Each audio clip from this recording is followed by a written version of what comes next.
Magandang araw mga kababayan. Ito po si Kalikonde para sa isa na namang episode ng ating Fox Matter PH channel. At kasama natin ngayon ay si Atom Araulio, isang batikang broadcast journalist. We sought him out kasi nga dito nga sa nangyaring ruling sa case niya, and we like to talk to him about it. Atom, magandang hapon at salamat sa pagpapaunlak.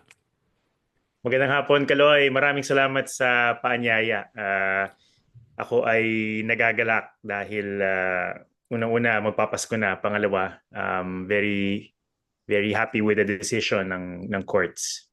We've seen all of the coverage and the analysis of that, and the consensus seems to be that this is going to change the discourse, I think, on red tagging, particularly on against journalists. So can you tell me a little bit bakit mahalaga ito, personally and professionally? I think maganda na maikwento ko kung ano yung naging thought process nung ba't namin final. Kasi yung phenomena naman ng red tagging, hindi naman siya bago. Dati nga tawag dyan, di ba, red baiting para sa mga mas may Mm-hmm. so it's a common tactic, and it's not necessarily um, something that took me by surprise, especially given my family background. My mom is an activist. She's with Mm-hmm. Bayan. Pero nagkaroon talaga ng increase in intensity under the Duterte administration. And it went beyond just the usual, I suppose, trolling that we can call, or even you can even say legitimate criticism. Parang na-weaponize talaga siya. When Mm-hmm. I say weaponize, nakikita mo na unang-una yung mga pasimuno nung panahon na yon ay galing sa gobyerno. May mga accounts na galing sa security forces also. A lot of the accounts that I encountered, hindi mo malaman kung totoong tao. Malaki ang posibilidad na hindi, dahil sa tagal nating nakakaranas ng ganitong klaseng harassment, makakatunog ka na kapag coordinated yung attacks eh. Lalo na Mm-hmm. kung pareho din yung sinasabi. So essentially, nung 2022, isip namin, ano ba talaga ang pwede nating gawin? Ano ba pwedeng gawin ng mga nagiging, kumbaga, target ng ganitong klaseng harassment? Naisip ko na bilang journalist, merong special na na necessity, or may special need for some kind of mechanism to address these harassments. And hindi siya naging madaling proseso ng discernment, kasi parang kang tumatawid sa linya between censorship and seeking Yeah. accountability. On one hand, alam na rin naman ito ng mga tao, hindi ako pabor sa libel, so hindi talaga namin pinili na ruta yon. Hindi mo naman din sasabihin na dapat i-ban ang mga accounts ng mga certain individuals, kasi parang impinging on free speech na yon. Pero parang Mm-hmm. hindi, it doesn't sound right na hanggang ganun na lang. Yeah. Dahil yung red tagging may real world consequences. Kung hindi man sa akin, sa maraming iba pa, yung iba nakukulong, yung iba sinasaktan pa. So sa puntong yun, naisip namin na sige, subukan natin dumaan sa legal route using a civil case. And uh, baka makatulong ito para magsilbing deterrent sa mga mag-iisip mag-red tag.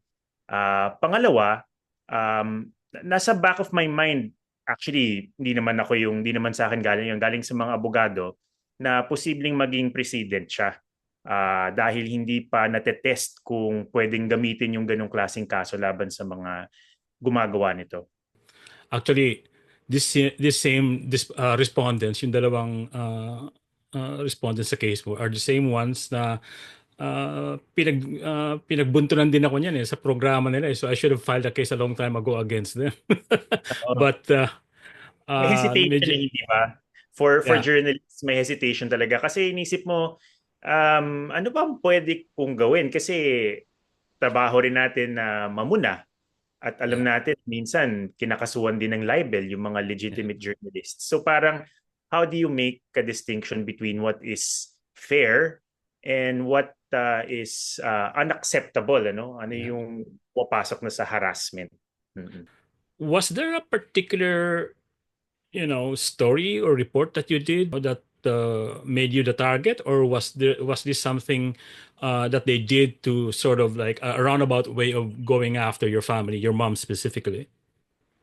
I think a little bit of both. When it started, it was more yung affiliation ko dahil sa nanay ko nga si Carol Araulio.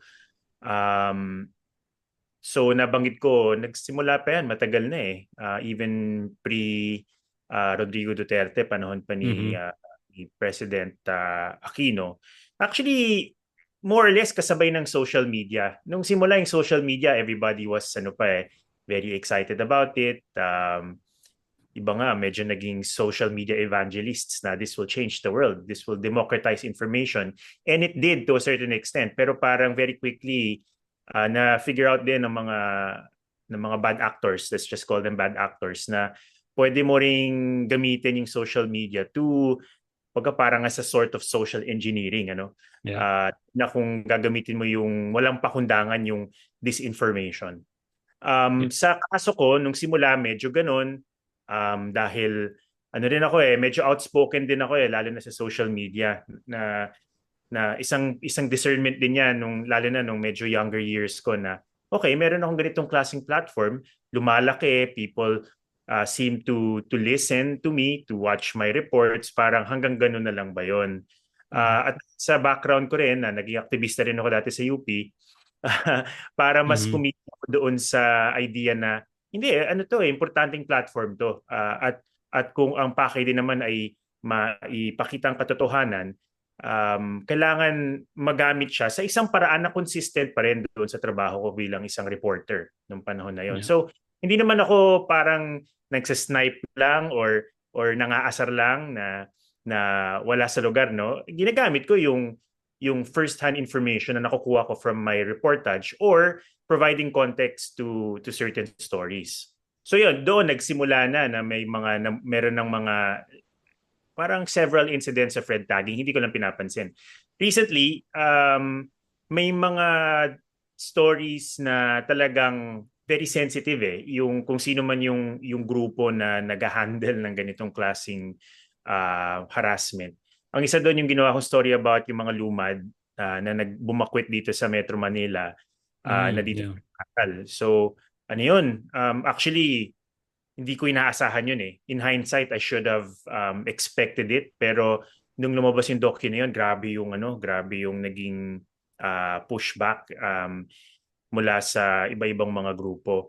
And then, I think every time gumagawa ako ng story na may pagka-critical about the current administration or even the previous administration, yun, lumalabas sila, like kunyari any reference to the drug war, or kahit nga yung mga maliliit na puna naalala ko nung 2022 ata yun, nagkaroon ako ng very personal experience, tapos sa inis ko nagrant ako sa social media. Aminado naman ako na rant yun na kasi na-stuck ako sa airport for a few hours, tapos ang naisip ko, parang ang hirap naman bumiyahe kung kunyari wala kang sundo. And I assume marami sa mga Pilipino ganun. Tapos wala kang option, di ka makakuha ng taxi, ang haba ng pila, tapos di ka makabook ng ride hailing services like Grab and these other apps, no?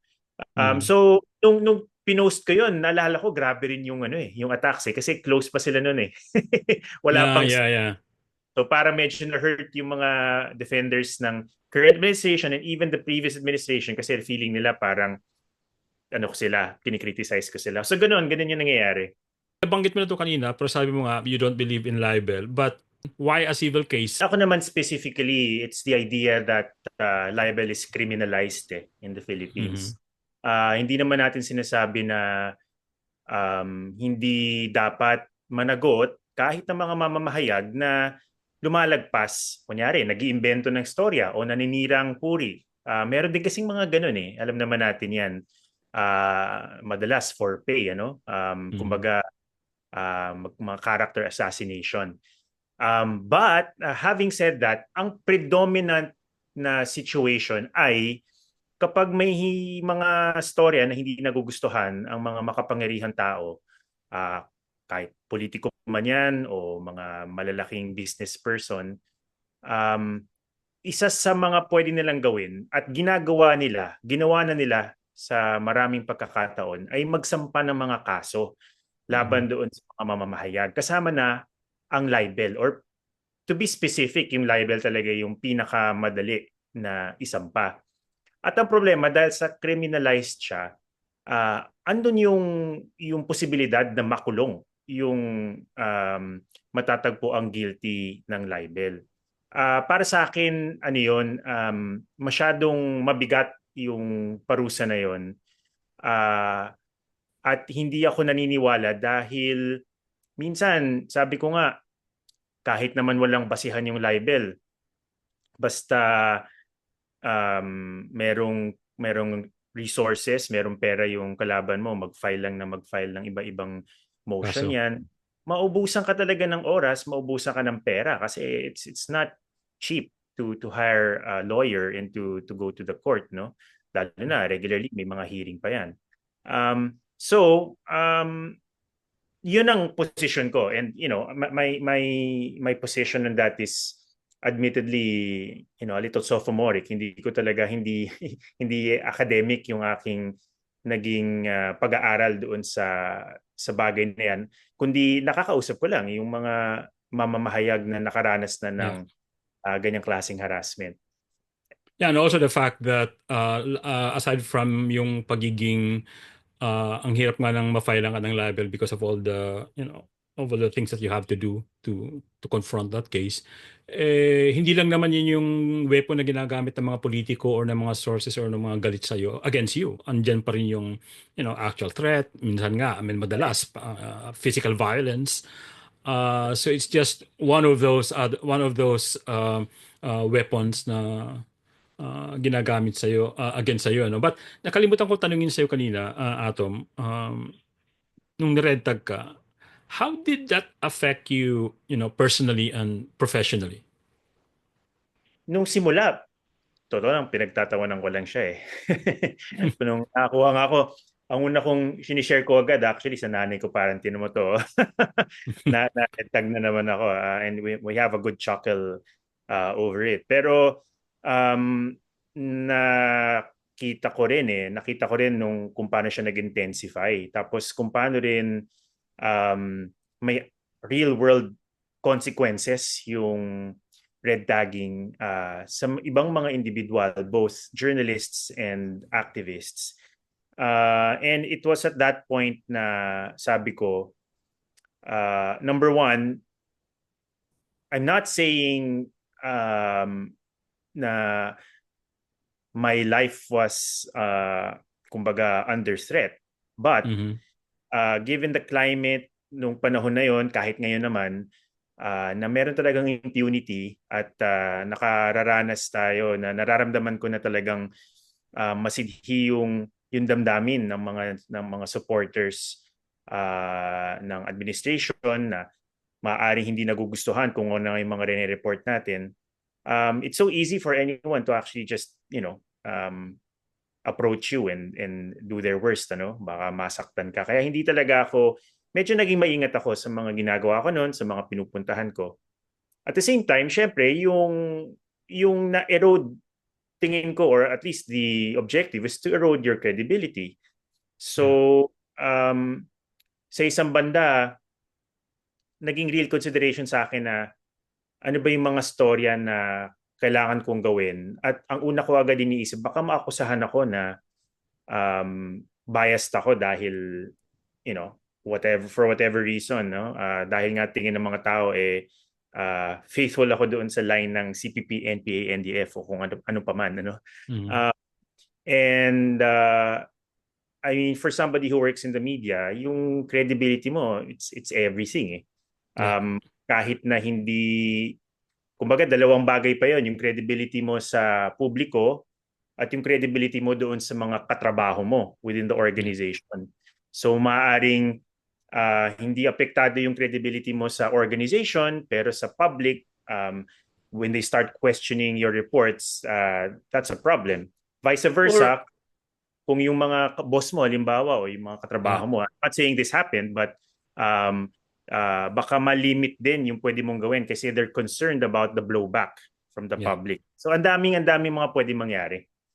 I was gonna ask that kasi yun nga sabi mo kahit naman you feel like okay or you be blasé about it, may mga ibang tao na talagang iba rin yung pagtingin lalo na kung if you're halimbawa you're in a very competitive industry at baka gamitin yan against you, yung mga ganung bagay, no? Mhm. But after the verdict, um and this may sound like a stupid question, but do you feel safer now? Um, wow, actually, that's a good question. Di pa ako hindi pa ako nakapag-reflect. um, I don't necessarily feel safer in the sense na tingin ko naman wala namang nagbago na fundamentally para kumbaga hindi naman nawala yung panggigipit eh. Mm-hmm. Andiyan pa rin siya. Medyo nag-iba ng forma, nag-iba ng konti yung political situation. I think a lot of people will say na it was worse a few years ago. Yeah. But having said that, um, ano eh, sa tagal din natin, alam natin na, or at least ako, alam ko na, ano eh, kung yung policy ng repression ay state-sponsored, it's just a matter of time before it Yeah. rears its ugly head back again. Ano? Maaaring may mga lulls, or halimbawa ito, magkaroon ng konting setback, kung hindi magbabago yung actual na policy o hindi magkakaroon ng mga batas na magpo-protect halimbawa sa mga journalists, sa mga activists, then babalik at babalik yan. Kaya nga malaking bagay na merong ganitong klaseng victory, and I hope it becomes, if it reaches the Supreme Court, then much better. And if they come up with a favorable decision, maging jurisprudence siya. Yeah. If not this case, baka ma-encourage din yung ibang mga lawmakers to actually make a law to protect people in this profession. This should make journalists and activists feel safer. Kasi Mm. ma-realize nila na they have a recourse na hindi necessarily nagva-violate din sa other rights naman like freedom of expression. But my final question to you, Atom, is this. What should other journalists learn from this, from what you went through? I mean, my instinct as a former journalist and also now an activist is that, uy, dapat tayo mga journalists, tama na yung mga objectivity, makialam na rin tayo. But of course, that's just me. Uh, I mean, Mm. sa ano mo, sa part mo, I mean, should journalists now be even thinking about going beyond what they were trained to, do or advocate? Wow. Yeah, that's the million-dollar question, ano? And I think we can talk for hours and discuss this topic kasi ano yan laging nabibring up hindi lang sa sitwasyon na ito. Ako tingin ko, una-una kailangan i-acknowledge na meron talaga siyang ebb and flow. May mga Mm-hmm. panahon malinaw na kailangan manindigan yung mga mamamahayag, especially when mga fundamental rights, including the right to free speech, expression, and also yung fundamental right na makapagpahayag ay na under attack. I think sa area na yon, it's pretty clear naman na talagang dapat yung mga journalist nasa forefront ng laban na yan.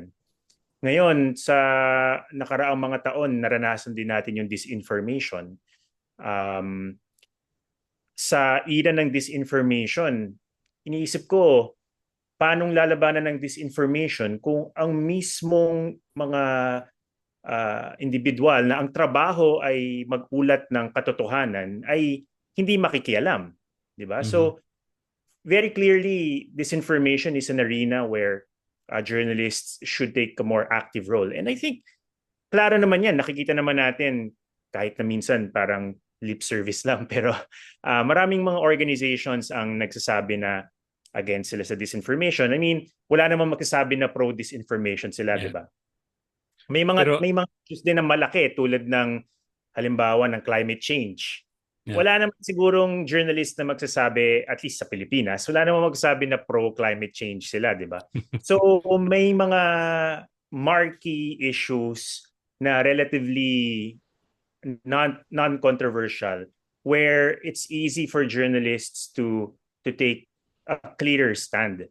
Yeah. Then again, meron ding mga issues na mas complicated at mas mahirap pumosisyon.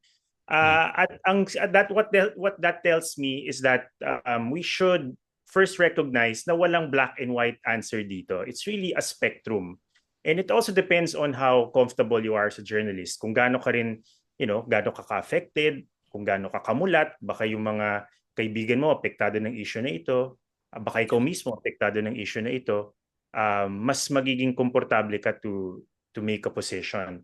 But at the end of the day, yung kailangan timbangin yung sinasabi ng bawat isa sa atin using the same lens na ina-apply natin sa kahit na anong trabaho. So your work has to, and what you say has to stand scrutiny. Kailangan makita ng mga tao na you're using, it's evidence-based. Pinapakita mo kung ano yung big picture, meron siyang context. Nakikinig ka rin dun sa kabila, hindi mo ibinabaliw para hindi lang siya kumbaga pure propaganda and all of those things.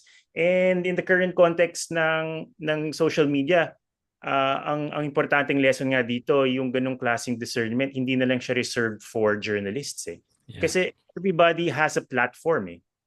And parang all of a sudden, I'm thinking, bakit special breed ng mga journalists na hindi sila dapat hindi mag-apply sa kanila yung same set of rules na yon at hindi rin mag-expect yung public sa atin na kumilos-kilos naman kayo kayo na nga nagkasabi sa amin na mayroong problema bakit parang all of a sudden biglang bahala na kayo basta sinabi na namin, parang medyo weird